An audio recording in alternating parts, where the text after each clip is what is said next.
ലോക ഫുട്ബോളിലെ അധിനിവേശ ശക്തികളായിട്ടുള്ള റയൽ മാഡ്രിഡിനെ വെള്ള പുതപ്പിച്ച് കടത്തുക എന്ന് പറഞ്ഞാൽ അത് ചില്ലറ ടാസ്ക് ഒന്നും അല്ല. പക്ഷേ പാരീസിലെ സുൽത്താൻമാർക്ക് അത് നിഷ്പ്രയാസം ഇന്നലത്തെ രാത്രിയിൽ കഴിഞ്ഞു എന്നുള്ളതാണ് എടുത്തു പറയണത്.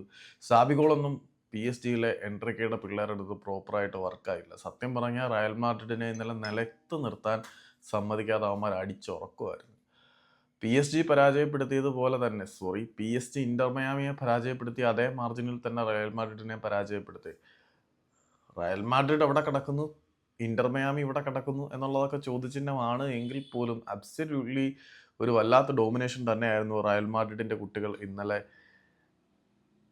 PSG മുന്നിൽ നിന്നും അനുഭവിച്ചത്. കാരണം PSG തുടുത്ത് കളഞ്ഞു, പന്ത് തൊടാൻ പോലും കൊടുത്തില്ല. സത്യം പറഞ്ഞാൽ PSG താരങ്ങൾ ചില ആളുകൾ കുറച്ച് സെൽഫിഷ് ആയില്ലായിരുന്നെങ്കിൽ റയൽ മാഡ്രിഡിന്റെ തോൽവിയുടെ ഭാരം ഇതിനെക്കാട്ടിൽ നാണം കെട്ടതായിരുന്നു ആയനെ എന്ന് എടുത്തു പറയണം. കാരണം എതിരില്ലാത്ത 4 ഗോളുകൾക്കാണ് ഇന്നലെ PSG അവരെ പരാജയപ്പെടുത്തി വിട്ടത്.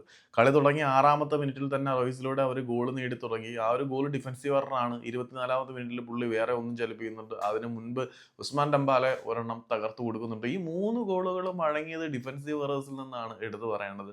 മത്സരത്തിന്റെ 24ാമത്തെ മിനിറ്റിലേക്ക് എത്തിയ സമയത്ത് റയൽ മാഡ്രിഡിന് മത്സരത്തിലേക്ക് തിരിച്ചു വരാൻ കഴിയുമായിരുന്നു. ആ സമയത്ത് എംബപ്പെ കൃത്യമായിട്ട് തനിക്ക് പാസിംഗ് ഓപ്ഷനുകൾ ഉണ്ടായിരുന്നിട്ട് പോലും ഒറ്റയ്ക്ക് തിന്നാൻ നോക്കി, അടിച്ച് അണ്ണാക്കി കിട്ടി. ഏതായാലും ലൂയി എൻട്രിക്കെ എന്ന് പറയുന്ന പരിശീലകൻ മാന്യനായോണ്ട് റയൽ മാഡ്രിഡിനെ പരാജയപ്പെടുത്തിയതിനു ശേഷം അവരെ പുച്ഛിക്കാതെ സപ്പോർട്ട് ചെയ്താണ് സംസാരിച്ചത് എന്നുള്ളതാണ് എടുത്തു പറയേണ്ടത്.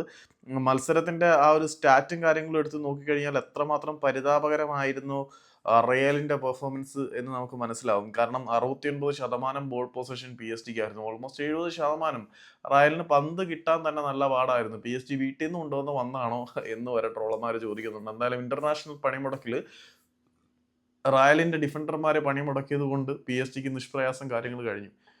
ഈ PSG കാര്യം പറയാനാണെങ്കിൽ അവരുടെ വിങ്ങേഴ്സിന് ഫുൾ ബാക്കുകൾ നല്ല സപ്പോർട്ട് കൊടുക്കുന്നത് കൊണ്ട് കേറി മെഴുകാൻ പറ്റിയുടെ റയൽ മാഡ്രിഡിന്റെ ആ ഒരു സാമ്രാജ്യത്തിലേക്ക്. സത്യം പറഞ്ഞാൽ റയൽ മാഡ്രിഡിന്റെ ഗോൾ മുഖം PSG താരങ്ങളുടെ റെയ്ഡിന് വിധേയരായിരുന്നു. കാരണം ഫുൾ ബാക്കിന്റെ സപ്പോർട്ട് കാരണം ഇവരുടെ വിങ്ങേഴ്സ് കയറി അങ്ങോട്ട് മെഴുകുന്ന അവസ്ഥയായിരുന്നു.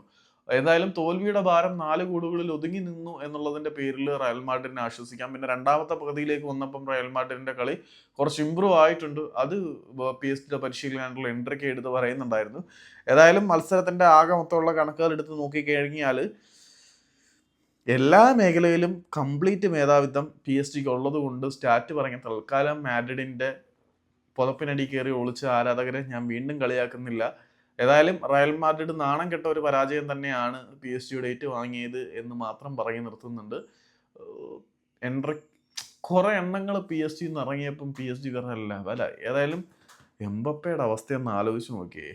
എംബപ്പെ PSG ഇറങ്ങിയപ്പം PSG എല്ലാം വഴിയായിട്ട് കിട്ടുന്നുണ്ട്. കഷ്ടം.